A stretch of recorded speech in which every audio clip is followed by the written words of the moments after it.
วนโต้ไปใส่มา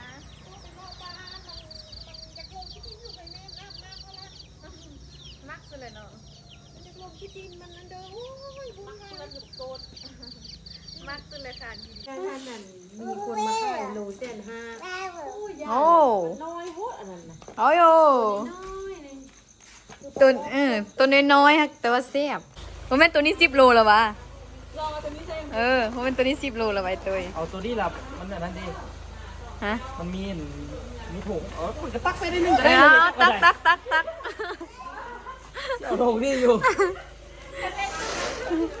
เด็มันกระซิบเลยดิ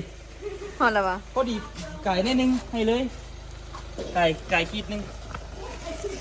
โอ้วันนี้มันไอตัวเฝ้าหานผู้เดียวอูจะไปเลยอันขึ้นมาจะเฮ็ดตัวหินแล้วก็ซอกอูบ่เห็นละไม่จันบอกเฝ้านี่ก็เลยเฝ้าก่อนท่านอาบน้ำป่ะดิอูไปตลาดไปซื้อของกินวะอูหูเลยจังหวะอ้าวขึ้นมากับบ่เห็นละจะไปแต่หูเอาหนีปะละไอเฝ้าหานผู้เดียววันนี้มาแวะเบิ่งสวนนะมาเบิ่งสวนก็บ่ได้อันมาหดหลายมือละแล้วเราบอกว่าอูมาเราไปพดพักเด้อพอดีสนับไปพดเลยเห็นบ่กันโดนมาจอบว่าคือว่าค่ำเลยทำไว้อย่างนี้นะอู้ตัวหอยไปเก็บเอาอ่ะนี่หอยจูบมาขายอ่ะโอ้ค่ะซื้อเอาหอยจูบมาเบิ่งโอ้ถังคือว่าเป็นแปดเนาะว่าอยู่คนถังอันป้านี่เบิดละถังต้นไม้บ่ได้มาเบิ่งหลายมือแล้วที่มาวันเสาร์กับไปอันหาปลาเนี่ยอีพ่อวันอาทิตย์ก็ซักเครื่องเฮ็ดนั้นเฮ็ดนี้แหละเบิดว่ามันเบิดอันค่ำโอ้ยเพิ่นตัดต้นไม้ออกแล้วแปลนเลยเนาะคือว่าโบมืดเริ่มค่ำละเดี๋ยวนี้ไปหดก่อนเดี๋ยวสิมืดอีกตัวนี้แม่นั่นที่มันลกหญ้ามือนั้นนานตัวนี้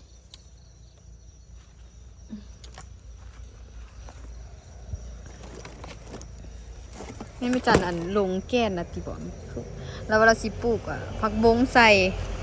แล้วมาลกหญ้าอยู่หนานี่แหละอันนี้ก็แม่นผักบงโอ้เพิ่นตัดออกหมดแล้วเนาะเอาไปกินหมดละเพราะมันใหญ่แฮงอะดิหมามันก็ใหญ่อันนี้ผักสลัดเทียนไม่จันบงมือนั้นกำลังเริ่มใหญ่ขึ้นละหอมป้อมกะเด้อันที่อัน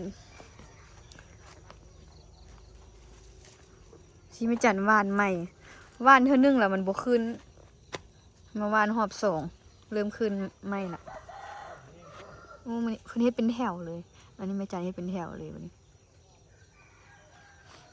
ผักปังอูกระเด็ดไปกินแล้วเนาะหอมเยอะเลยดิโอ้ตัดสุ่มไผ่ออกสมพอแล้วเป็นแว่นเลยนี่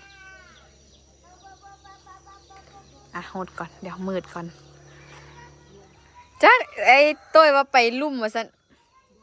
จะไปหางได้บูเก็บผักอย่างผักผักบวบวะมาบวบแดงแล้วก็ผักมันด่างโอ้หลายผักเนาะแล้วก็มีแล้วคุณทุกผักกินอย่างก็ต้องได้กินสุกผักทุกผักก็คือแบบกินกันแน่นนาดีชนะเนื้อกินของมักด้วยเนาะ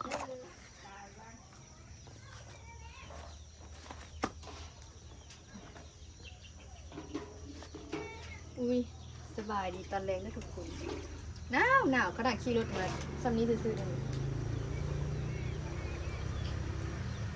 ได้บ้านจิกมาแล้วอู้หันประมาณ4 กิโล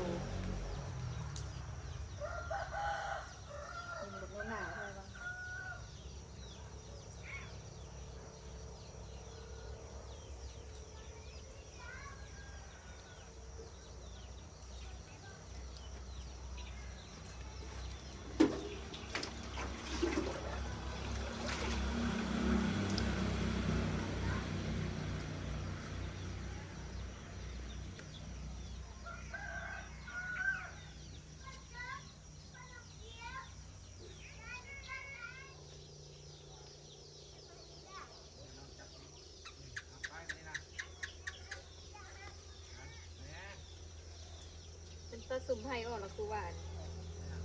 แจ้งเนาะ ว่าแจ้งขึ้นกันเก่า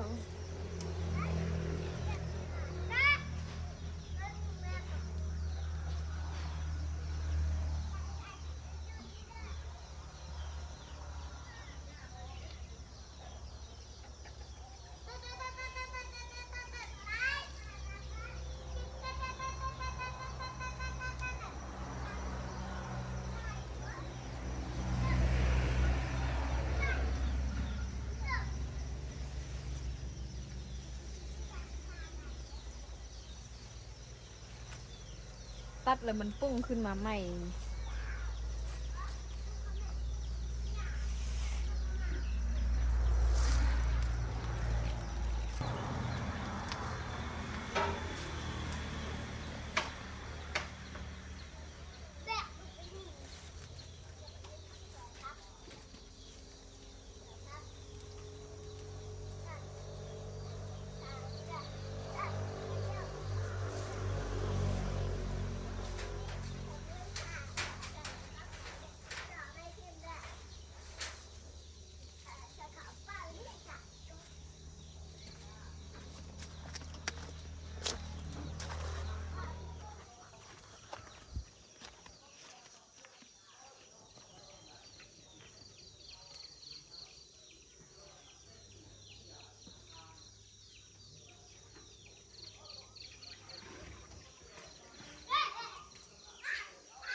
ไปอู้มา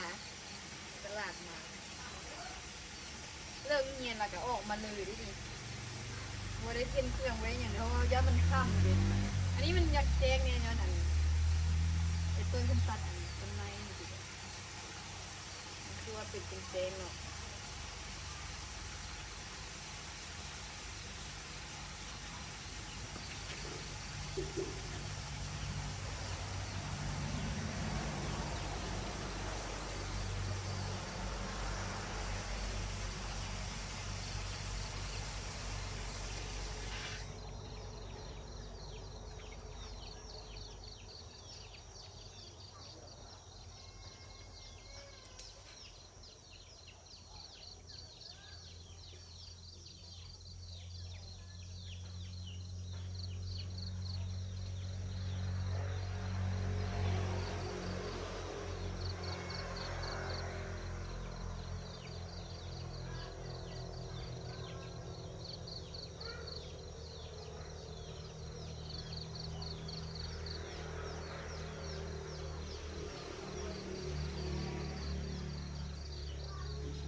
นี้เป็นหนานอัน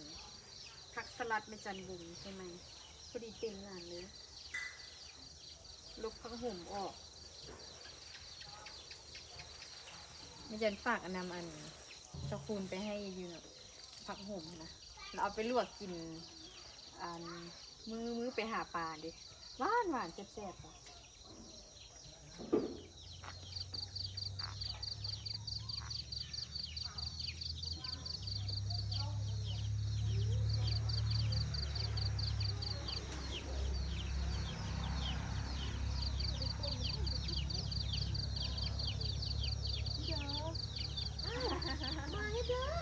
เอาสวน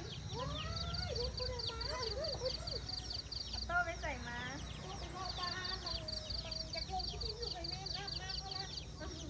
มักสุดเลยเนาะมักสุดเลยค่ะดี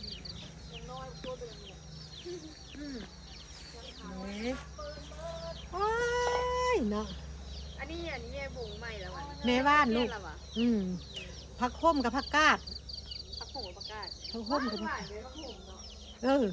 ได้พูดละเท่านั้นเลยลูกปันซาคูณแม่ลูก ติ๊กลูกอันห้อมป้อมไปกินไหมลูกยาวเลยเนาะ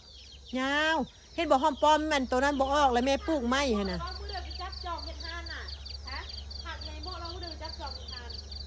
ยังก็เป็นว่ามันจะบอกว่าวันที่12 13นี่เพื่อนจีนไปกางเต็นท์มาถามพวกนั้นเขาว่าจะไปซื้อเอง ซื้อเนี่ย ซื้อเครื่องขายอะนะเขาว่าจะไปเวียง พูดได้แบบซื้อ เขา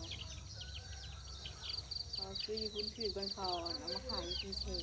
ว่า เป็นดีว่าจะไปซื้อเอง กี้กะไปค่ายว่ะลูก ทางนี้มันต้มคืนแล้วต้มคืนละอันยาวขายแล้วมันแล้วจะขายนะเพราะว่าอันรอบนึง5 ล้านแล้ว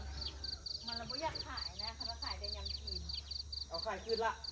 แล้วอีดาวเราเป็นเศร้าละดาวก็ขายแต่อันน้ำเหนียวมันขนาดน้ำปั้นเองซื่อแล้วเขาจะเอาเลยออกกันแต่ว่าเขาจะเอาอันม่องอันนั้นเด้เพราะว่ามันเต็มหมดเลยเด้ม่องอันคนงัวน่ะ2.5 ล้านบอกว่ามีเต็ม เต้นนี่ ก็จะมีแต่เดินซื่อนะ2.5 ล้านยี่มองตัวงัวสิ พร้อมแล้ววะ ฮะ พร้อมเต็มที่แล้ววะ ผู้ใดเอาวะ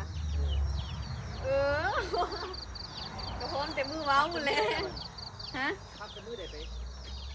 ยุ่งเฮียให้กับเจ้าเริ่มพักที่19แต่ว่าเฮานี่บ่เดือด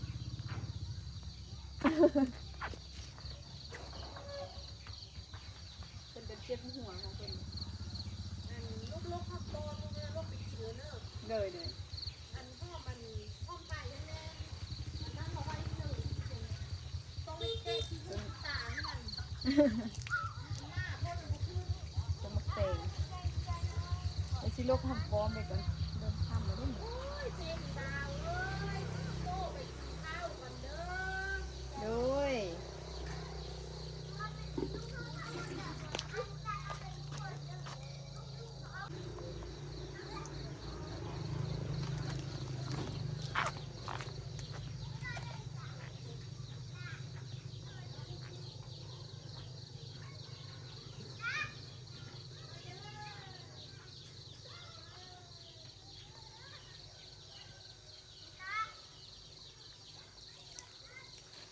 มืดแล้วทุกคนเอ้ยแป๊บเดียวนึงอันนี้หอมหอมปี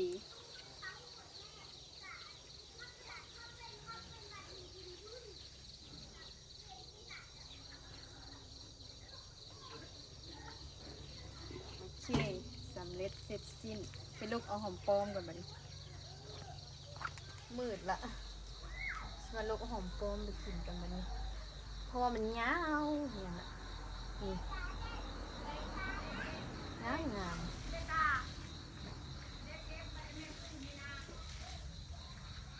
อยากพันซีนเว้ยไม่กินหอมปลอมแบบนี้นะพันซีนหัว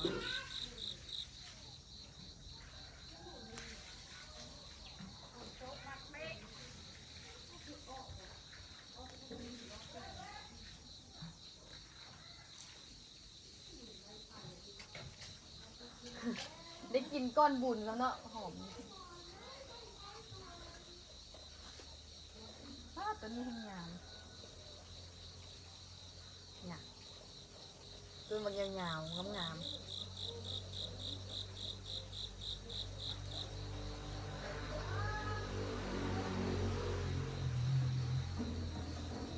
แก่แล้วดิ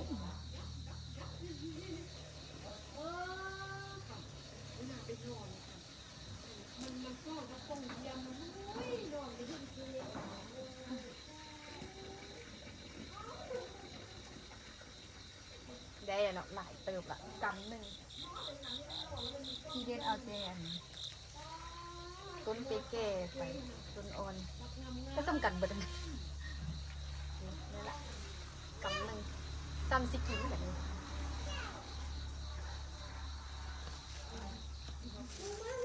เดี๋ยวผักหอมปลอม มือยังเวลาเรายังเปื้อนอยู่ ได้กำหนึ่งโอ้ว้าวอย่าง เก่งห้องเก่งมาลิ้นน้ ห้องเกง ำ มาต้องห้องเกงว่ะว่าอุ้ย เกือบ จบรูปเลย ได้ปลาอีกอย่างนั้นปลาลังหนามโลเขาเดือดเลย จักโลโหเดี๋ยวโลซี่โลมันนี่เลยโลก็ข้ามมันที่เลย แซ่บแล้วปลาเนาะ เนาะปลาดำปลาเนี่ย ปลาลังหนามปลาอีกอย่างวะปลา ปลาลาม ปลาขิงปลามอมอะไรก็แซ่บแแซ่บหมพวกนั้นเราเป็นเงิน โลนึงแสนปลายมันดีกว่าเนาะ แม่เป็นปลามองเนี่ยจะได้เงิน โดนได้กินอันแซ่บก็ซื้อมาแล้ว มื้อนั้นท่านนั่นมีคนมาขายโล150,000โอ้ น้อยโหอันนั้นน่ะ โอ้ย น้อยนี่ ตัวน้อยๆฮะแต่ว่าแซ่บพุ่นนะ พ่อตุ้ยโบนึ่งข้าวทาโจ้ดับกินข้าวเนาะ อาบน้ำเรียบร้อยแล้วเนาะ ซิกเป็นคน ก็พูดไม่ขี้ไม้หรอแบบอู ฮะ จืนปลาทูให้ออโต้กินข้าวให้กินข้าวแล้วออโต้นี่ฮอนโมงกินเลยเนาะ โอ้กินละโซงหน้าแม่กินเอานี่แหละอยากกินเอานี่แหละ เพราะว่ากินข้าวยาก คือว่าเห็นกินหลายอยู่ออโต้ แต่ว่าช่วงนี้เราเริ่มกินแล้วได้จะกี้ดิว ไม่ได้เอ็ดไม่ครับคุณเดี๋ยวตัวอยู่ต่อ23,000มือคุณ ได้ยัง ปีหน้าไปไหม กินแล้วไปไหม อันนั้นวะ มวนแน่มวนมาแบบนั้นดิ บุญนามอนนั่นนะ ตัวเองทั้งโจนั้นลงรถได้ การผู้แบบบ่ได้บ่ได้นอนมัดคืนมึงวะก้มหัว เอ้า ก้มหัวบ่ได้เลยฮะ ไปกับตี้จุเจ้าไปกับตี้บอกเด้ ตานก้มหัวก็บ่ได้มาจนเอาคู่ไปขังบ่นอน ม้วนบุค่อยม้วนปานไหนม้วนปานไหน บ่ได้ตีก็ต้องม่วนน่ะตานเมาละ เอาเด้อ เห็นผู้ใดเอาลงกันว่าไปบุญ เอาจังโลเอาเป็นเป่าฮะ โอ้หอมเด้เนาะหอม โอ้โย สุกแล้วสุกแล้ว กิโลเลย ก็เอาเป็นเราก็เดิมมันมีเครื่องเป่าอยู่มัน ค้าเขาหาน หิวแล้วแม่เอ้ย ได้กินแล้วได้กินแล้ว ได้กินแล้วได้กินแล้ว 10 โล95 เย็นเย็นๆเด้อสิได้กินแล้ว หิวข้าวแหง มีพวกนึงที่อันเยอะเลย หุ่นไหน เสื้อรถ พอดีบ่10 โล แม่น่ะเดี๋ยว10 โล อุ้ย โอ้ห่า แซ่บบอ หัวหน้าเสื้อเป่าเมนูเอาเป่าฟังเพิ่นเลยเพิ่นเลือกมาให้มามาเอาข้าวมาแม่ก่อนมาเอามาไป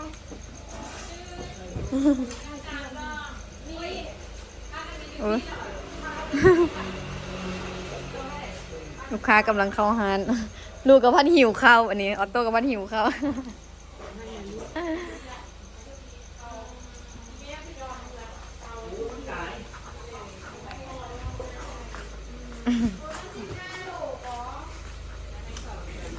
ตายที่ท้ายเขาจะอ่อนเป่าไม่ใส่ เป่าใส่ ให้ใส่ รอจากโหลน 10 โล 10 โลมาสิจับให้ จบจักเถื่อนี่ก็ได้ ฮะ บ่จบจักเถื่อเวลา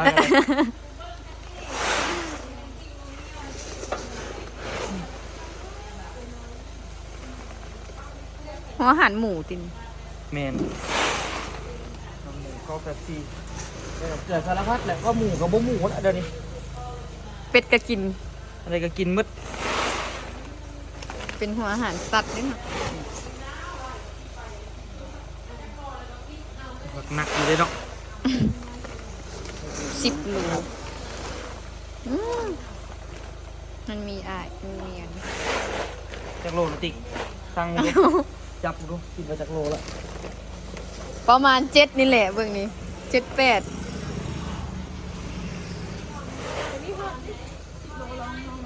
เจ้าก็ แม่นได้ตัว เจ้าก็ตักออกให้มันฮอด10 โลแล้วก็แล้วสำนีก็คิดบ่ได้อยู่นะ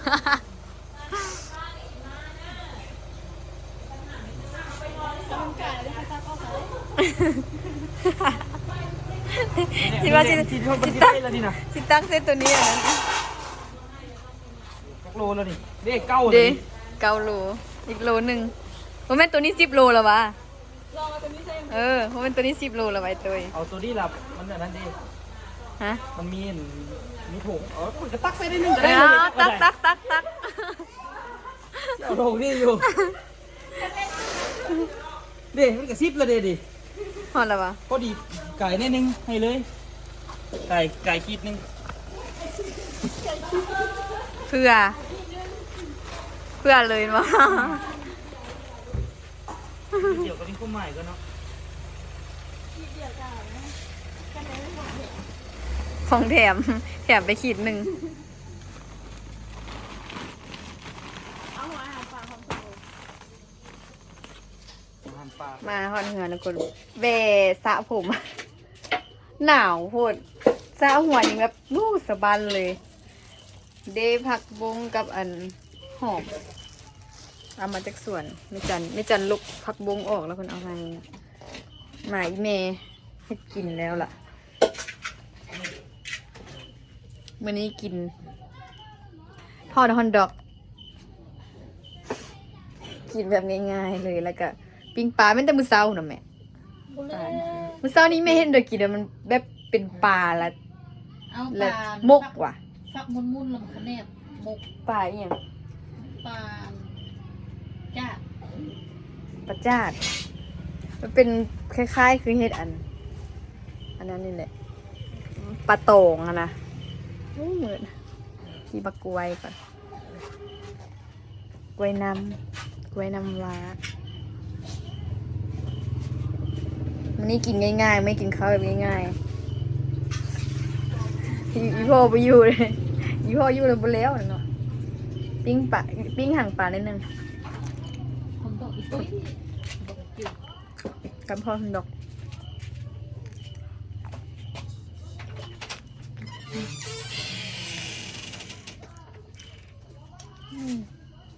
หวานเลยหวานไหมสำหรับคลิปวิดีโอนี้พี่จะขอตัวลาทุกคนไปก่อนเด้อฝากทุกคนกดติดตามกดไลค์เพื่อเป็นกำลังใจให้พี่นี้ได้ทุกคนบ๊ายบาย